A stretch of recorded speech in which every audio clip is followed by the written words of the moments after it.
to another 10-point podcast weekly movie news. This week, we don't have news. Send Chris to Florida, where he's in the middle of a hurricane. It's not just me. Bruce has got rain or something in his living room or wherever he is. Well, I don't know. Wherever you two are coming live from, it literally sounds like you're in Hurricane Ian. So sorry for all our listeners, but we'll power through it and give you some hot news and gossip. And yeah, if it sounds shit, it's because they're in the middle of a hurricane. Let's put it that way. So stay safe. If he randomly cuts out, we know what's happened. So let's get on with it. What have we been watching this week? I'll start because I've watched Sweet Hee Haw. However, I do have some news. The reason why I've watched nothing is because I'm currently building the new 10-point podcast studio. Oh, okay. So the back garden's now getting a studio built into it, a nice 5 meter by 4 meter studio. Oh, really? Okay. So that's happening. So there's a lot of groundwork. That's why you're awfully quiet this week. Aye. I've got to say, has Chantel finally got enough of you shouting and ranting whenever you're upstairs or wherever you are recording the podcast? Pretty much. So I've been relegated to the back garden, so that's happening. I got defeated by a tree stump for about 2.5 days. That was literally a tiny little fucking thing, like so small. It went so far down, it was like right where I was going to put it, so I had to remove it. But I did watch a couple of things. I did keep track of She-Hulk. Don't bother. Didn't watch this week's. Not watched this week's episode yet. Good. Is literally She-Hulk is now officially dead and buried. That's it. It's the end. Like Marvel have fucked up on that TV show. Right. Andor. I'm another episode into that. Not started it. It's still. It's basically my review of the last 3 episodes was, ooh, look, a new person. Ooh, look, they go over here and do something. Yeah, episode 4 carries on that trend. Okay. We do get like a glimpse of a character that kind of is in the other Star Wars franchises, but it's still not exciting enough for you to kind of carry on watching that. Because at this point, Andor will now be longer than Rogue One was. So they've had more time than that film was on the same characters, and they've done nothing with it. No, he's basically seen about maybe 20, 30 new characters in this thing. I couldn't tell you the name of one of them. I'm struggling remembering he's called Andor, to be fair, in this series. It's pretty bad. Rings of Power. Fucking hell, that's still painful. They're dragging that bullshit out. I'm still behind on that as well. I think it's starting to get a bit more interesting than the last episode I watched. It's starting, but like I said, the last 5 minutes, like, yes, here we go. End of episode. It's like, the motherfuckers. so I'll tune in. I'll watch the next episode. I get 55 minutes of sweet fuck all. And I was like, where's that thing you talked about? All right, yeah, here we go. 5 minutes in, next episode. It's like, yeah, bastard. So, do we know what the plan of action is with Rings of Power? Like, are they going to make 10 seasons of it? Are they going to make 3 seasons of it? There's definitely a second season. Yeah, right. I know they've spent a load of when it first got announced. There was like they're spending all the money on sets and everything like that to have it run multiple seasons. Yeah. Okay. So they're geared up for that. The problem is, I don't know if the viewership is going to warrant it because, I mean, you guys are not even watching it religiously up to date. Nope. I've all the rest of my friend circle, they don't seem to be watching it, so that's fucked. Yeah. And speaking of fucked, House of the Dragons. Oh no. I'm still on the fence. Like I did get some dragon action the last episode. Yeah. So I got maybe 2 scenes of a dragon. Or maybe 3 scenes. So there's 3 dragon scenes. I think the next episode is something coming. This is a one. I mean, I've seen enough pregnancies now in this show. I've seen enough like incest in this show, and I've seen enough bad titties in this show now. I just want more dragons. Dragons. So it's kind of was the major selling point of the show was, remember all these dragons we talked about Game of Thrones? Well, there's going to be, this is when they were. There was millions there's generally been more disgusting pregnancy scenes than dragons in this. 100%. So, like, I want more dragons. And as for films, I have watched nothing because, as I'm sure Bruce is going to get onto it, there's nothing out. So, what can you guys recommend that you've watched this week? I've watched one thing and one thing only. However, I've watched 9 episodes of it since we last spoke. Which is Welcome to Wrexham. No, that's it. Like literally, I was like, because I don't know how, was under the impression that it was the final episode was episode 9. Yes, was I. It's obviously they're all like 24, 25 minutes long, and then this one's 47 minutes, and I'm like, so that must be the case. Boom, We'll crank it all out, get it all watched. There's no actual football on. It's rubbish international football now, so I can watch Wrexham when I'd normally be watching football. So yeah, 9 episodes in a week to find out. Like the last episode just kind of ends, and I'm like, that's a bit of a damp squib of an ending. Yeah, that's right. They didn't wrap anything up, and then it turns out, oh, actually, no, there's twice. Is there a break, or is it literally going to be on again this week? And I'll watch all. Episode 10 pop up, and I was like, because I literally just finished it before it came up. There is a new one, okay. It is. There's 2 episodes this week. The episode 10 and 11's out this week. Okay. And then it's episode 12 on the 5th of October. So yeah, it is running weekly. But for some reason they're putting 2 out this week. Strange. I think they're going 18 episodes this season. Because I because of my knowledge of football, I pretty much know how the story is going to end for season 1, as it were, and I want to see it and all that. So I was really surprised that it stopped just randomly in November. But yeah, really good. Really, I knew people had reservations about the Sports Center style episode before I watched it, and I was like, people are. And I was like, when it started, okay, I'm quite into this. A bit of history of Wales and a bit of banter about what Wales is. Then the second half, where it was all like a kind of scripted kind of television show, I'm like, I'm just wasting my time here. This is irrelevant. But the actual documentary itself, very much enjoyable. I really, really like it on every level. Like, I'm invested in Wrexham now. Watching it. We are. Absolutely. Like I'm now to find out that they won 6-0 last weekend. I was like, oh my god, that's amazing. Like I'm getting weekly updates from Andy. Just sending me messages about the score. It was funny because like I found out the day of it happening, but Wrexham were playing Southend, which is only like 20 minutes from me. Of course, yeah. So I was like, I could have went and watched the Wrexham game, but I forgot it was on. So they're also controversially in the news, Wrexham, at the moment. I'm assuming Rob and Ryan, because they keep getting told they can't broadcast their games. And they're like, but we want to. We've got a fan base. We've got a worldwide TV show. And they're like, no. In the second half of the football season, we're going to bring in one that has all the teams. So a couple of days ago, they're like, you say it, second half of the season, we want to show our games now. We people want to watch our games. Please let us do it. And they're like, no. So they're arguing in the news at the moment. I very much enjoy Rob and Ryan's characters in the show. And as much as Ryan Reynolds seems like the absolute most nicest man in the world. Like I don't know why. I don't know how Andy and him would ever get on, because he seems a really, really nice man. And because I'm the Rob McElhenney of this operation. Exactly. That's what I've said. Rob is the one who seems to be putting all the investment and the knowledge to it, and everybody's just gravitating to Ryan because he's the megastar. Very that. It's always was it Ryan and Rob, Ryan and Ryan's friend are the two of them. I like that as well. But yeah, Rob McElhenney, he's the one that's invested. He seems like, why isn't this working? How can I make this work? And it's really good seeing that these guys have all this money that they can spend on it and are willing to spend on it. But ultimately, when it comes to sport, you can't make things work. They just have to work themselves out. And it's really a fun way of watching it when you watch these guys living their daily life, living in Wrexham and just living and dying by the team. And these guys who could change their lives. But it's up to what happens on the football pitch that like you can't control where the ball goes, basically. So yeah, it's a really, really good documentary. I'm happy I'm only halfway through, to be honest. Yeah. I love the last episode where they all get hammered. the shot of them at the meeting the next day with like really hungover and then like horrifically hungover, however it was. I like that.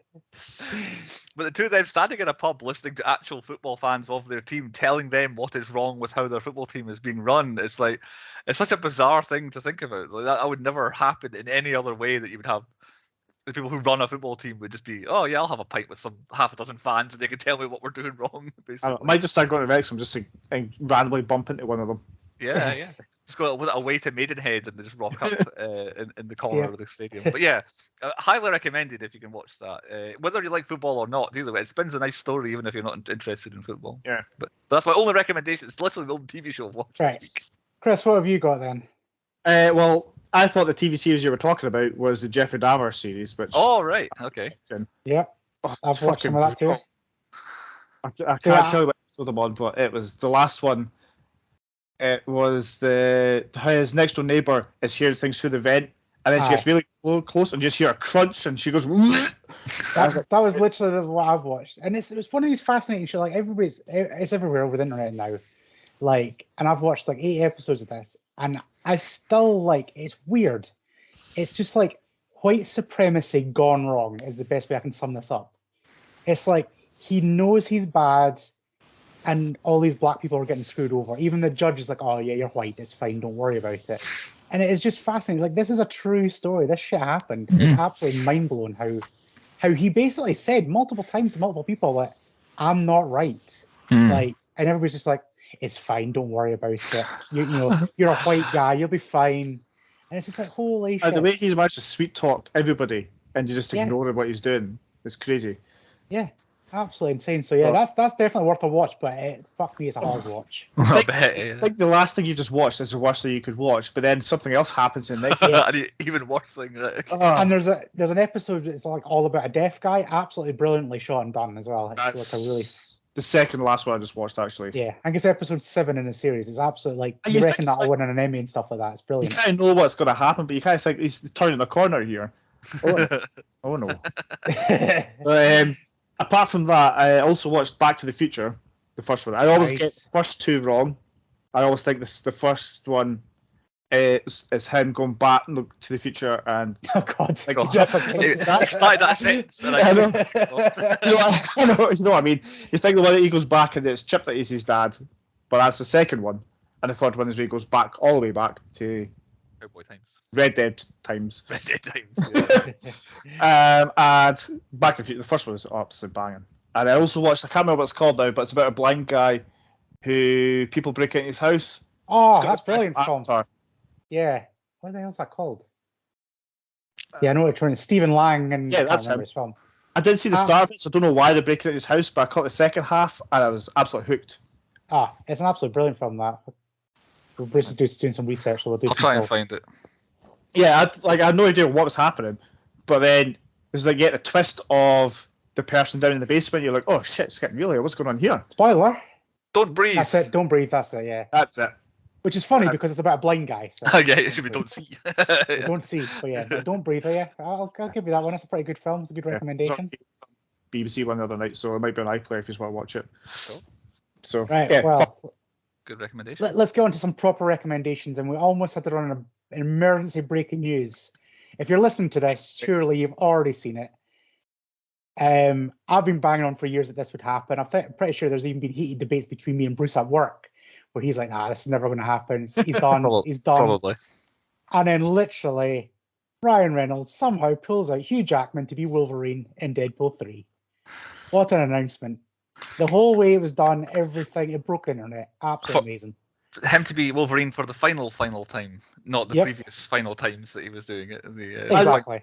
It's typical Ryan how he's done it. He goes, I don't know how to do it. And then Hugh Jackman, do you want to be Wolverine? Done. Yeah. It's absolutely brilliant. Like, and there's been multiple videos of that in the past where like he's been like trying to get Hugh to do it, and Hugh's been like, no. It's like, obviously COVID's not been kind to Hugh Jackman. He probably wants to fund The Greatest Showman too. So he'll use some of that Disney money to get this. But to follow that up and just drop that out on Ryan Reynolds' Twitter, and it just went everywhere. Every news outlet picked it up.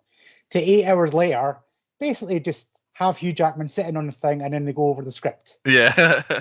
Absolutely genius. And then they play some, what is it, Jitterbug song. What's that song? Yeah. Yeah. Absolutely brilliant. Just playing that over while they're acting out what the film's going to be and apparently talking about what the film's going to be. So if there's not a scene with him like that happening, then I'll be disappointed. Yeah. So September 24th, 2024. That's when we're going to look forward to. So we all got 2 years to wait for that. I know. I don't think I can wait. I was too excited.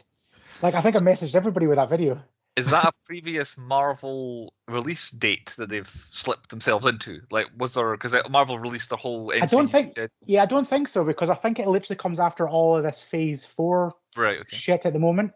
So I think this hopefully should be like the kind of end of like the Kang stuff, or like right in the middle of it, at least, because they've got some explaining to do with this new series, because Marvel have no direction. Because Deadpool would clearly fit into the multiverse style of things, because that's kind of his speciality, really. So, before the multiverse is done with, I'm sure Deadpool will be in it, I would think. Yes. So I was going to say, there's news about Blade. It's been changed now because they've changed directors. Blade, I saw that. Yeah, that's been pushed back. The director's left. So that's Marvel. It's a proper shit show with Marvel at the moment. It became a meme, the Blade movie did, on my Twitter timeline, with everyone kind of jokingly giving it a new director, as in, like, re-envisioning the movie with Martin Scorsese's Blade and then describing it, and then you would have, I don't know, Guillermo del Toro's Blade and then all that sort of stuff. So everyone was kind of memeing it, the fact that they changed director at this point. So that's the biggest news. It's only going to be downhill from now on because you can't top Ryan Reynolds, Hugh Jackman, but we'll try. So I've got another couple of bits of news before you guys mop up the rest. We've got another film to look forward to 2024, which is the new Planet of the Apes film. It's finally got a title called Kingdom of the Planet of Apes. These titles getting longer every time. Is this the fourth in that run? Yes. So it's still sticking with these three films. Yes, it's I think it's 25 years after the last one. Was it the War of the Planet of Apes or something like that? I believe so, yeah. So Caesar will be an old man or like whoever's alive. I can't. Not that other guy. He died, didn't he? I was going to say spoilers. Didn't he die? Yeah, I'm not sure if I've seen them all, to be honest. I know I've seen 1 and 2. I'm not sure if I've seen the newest one. Of the monkeys dies, but there's another one you can tell is going to take over. He might be just sleeping. He's a wee sleepy. But yeah, I'm not a massive fan. I still like the Mark Wahlberg one. That was flawless. I like it. It's surprisingly good. I've never actually seen it properly. Well, it's got like this. What is so specifically good about the Mark Wahlberg one is it has a twist ending. But the first ever Planet of the Apes famously has an epic twist ending. So they made the Mark Wahlberg knowing that everybody knew what the twist ending was, so did a twist ending on the twist ending. So they made you think it was going to end the same way as the original did, but it doesn't, which is a great ending to a film. They have this expected finish to go a different direction altogether. Which also like fits flawlessly into this new Planet of the Apes as well. Like you can easily fit it right in. Yeah, exactly. So that's basically it's got directors, it's got cast and all that, so that actually seems like it's moving forward. And the only other bit of news, which I don't actually give a shit about, but some people out there do, is finally, after years of Amazon trying to buy out everything, obviously they bought MGM out, and all the James Bonds will now be on Amazon Prime free of charge. Oh, really? Oh, okay. That was my big one. That was your big one. That was my big one. I'm not a massive Bond guy, because really, I don't know if it's just the same with everybody, but I like James Bond from when I started watching James Bond. As in, I kind of like a couple of the Pierce Brosnans and then most of the Daniel Craigs, but the older ones, not so keen about. Like I can see the significance, I can see the popularity. I've watched them. But yeah, I think I've watched them all, but yeah, I'm Pierce Brosnan all the way. Yeah, same. GoldenEye, it was the peak. The first three Pierce Brosnans are pretty much, that's my James Bond, and then Die Another Day, is that his last one? It was kind of like, oh, okay, that's it. And then they started fresh, and I quite like Daniel Craig's. They're very up and down, but I like the best ones, and I don't really care for the Was it Pierce Brosnan that was Halle Berry, his last one? Yeah, that's the one, Die Another Day. It was rough, but the ones beforehand were better. But yeah, I'm in face. I was never a Roger Moore guy. Some of the Sean Connery ones are okay, but some of the real, like I once tried to start from the beginning and getting through nowadays, a 90s and 2000s movie watcher, getting through the first 4 Bond movies is a bit of a slog. Like it's not as easy as it used to be, I don't think. So that's my news. So since I've stolen Chris's news, Chris, what else you got for us? The only one I've got is next Beverly Hills Cop is getting a little bit of side of bacon with it. Oh, really? Ooh. Kevin Bacon's going to be in it. I think he'll be the cop guy that works with the Eddie Murphy character, I guess. Yeah, I think he's going to be a bad guy. Oh, okay. He does do a good villain, doesn't he? Yeah. There is no like script to it, but there's other characters. Joseph Gordon-Levitt's coming into it, and somebody called Taylor Page, whoever that is. They're going to be new recruits. Okay. Let's get the old guys, Judge, what's it called, Reinhardt? Yeah, Judge Reinhardt. Yeah. Who's other Paul Reisner? He's going to be in it. Paul Reiser, okay, I like Paul Reiser, yeah. Well, hopefully it's better than Coming to America too. Oh yeah, please. I haven't seen that. I've not heard about it, so not. Just watch the first one, don't bother with the second one. I think it's going straight to Netflix actually. Yeah, it's a Netflix film. There you go. Which is another argument, since I've not mentioned it this week. Cinemas are fucked. Yeah. Which nicely segues onto Bruce, because what can we go and watch at the cinemas that are not going to like be fucked? Actually, some options this week. Last week, I'll go over the top 5. I think I may have mentioned something, but anyway, 5th in the top 5 was the David Bowie documentary Moonage Daydream. I don't typically mention documentaries on this because I don't know how well they do, but yeah, to show you how badly actual films are at cinema, documentary sneaked into 5th place last weekend. See how they run. Slipped down for number 1. It was the biggest movie for a couple of weeks. Avatar, still in the top 5. The re-release, people are going out to see that. It's number 3. Don't Worry, Darling did not have the biggest sales of the week. The much talked about Florence Pugh, etc. I don't know, thriller only hit number 2 because the George Clooney, Julia Roberts rom-com Ticket to Paradise actually made more money over the weekend than Don't Worry Darling did. So I did see someone writing somewhere that Ticket to Paradise might signal a return to rom-coms being popular again. Might be in the time and era for more rom-coms, so people need a bit of, I guess, lightening up, I guess. So yeah, Don't Worry Darling, doomed on these shores. I'm not sure. I don't think it did much better in America, but anyway, there we go. So one that didn't come out last weekend but has already come out is in cinemas now, and you can go see Smile, a horror film that I have seen the same trailer for about 20 times. Yep. Still don't really know how to explain it. Horror film. Something to do with some sort of demon grinning at you out of people's body, some sort of possession. It looks pretty scary. It looks like if you're into that sort of thing, you'd like it. I've not heard anybody say anything bad about it, but Smile is already out. It'll make a lot of money because of what it is. But coming out this week, the big release in cinemas over the weekend, Mrs. Harris Goes to Paris. The antithesis of what I like to see at the cinema. A 1950s widow gets to go to Paris to buy a fancy dress. Jason Isaacs is the biggest name I could see in it.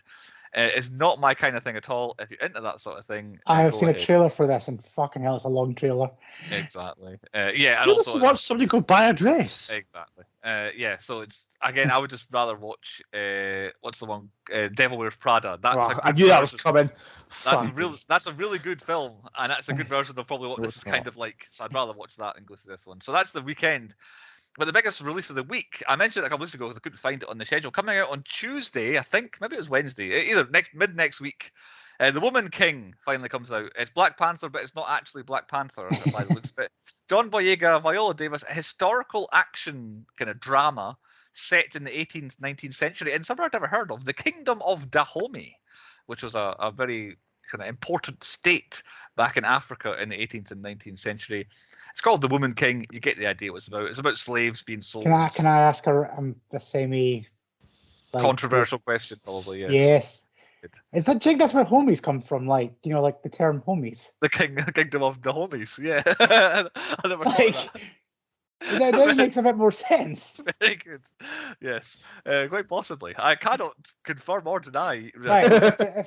If anybody knows where the term homies comes from, if we are right, drop us an email. There you go. So that'll be the big one of the week. That's actually looking like it's well liked, well popular, and might actually sell some tickets.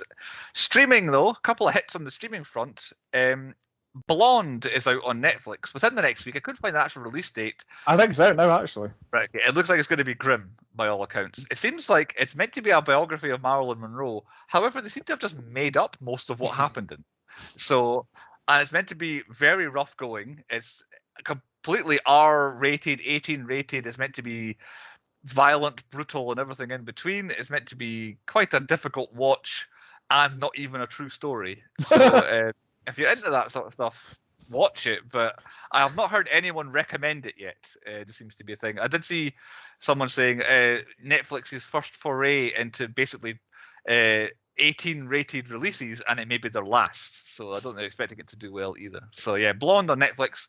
And something I'm sure Chris is interested in. Disney Plus has Hocus Pocus 2 is coming out in the next week. I know Chris is a big Hocus Pocus guy. No. Sarah Jessica Parker back in the day, but that's it. Well, she's in this one too, Chris. Yeah. In this one she's like 50 years older now. When's that ever stopped you? Exactly. So yeah, out a month early for Halloween. Disney Plus getting it in there nice and early. So that's their Halloween release, but it's coming out now, basically. There you go. That's we can watch at home. Future releases are exactly the same list of films as I've always been mentioning, so I'm not going to bother. We'll find another episode of the news and go listen to what else is coming in. But there's actually some new things, new films this week. Yay! So the news has not been a complete waste of time this week. Like I said, Ryan Reynolds and Hugh Jackman saved it. You guys seem to have passed your tropical storms, so everything sounds a lot better now. So that seems to have worked. So we all survived. Calm down. So if any of those tickle your fancy, go watch them. However, if not, we highly recommend the first spin of the wheel, which was the Wheel of Sean, landed on a cult classic, Old School, which was on Sean's list. So go watch Old School and then tune into our main podcast and see what we think of Old School. So we shall see you next week on the 10 Point Podcast Weekly News.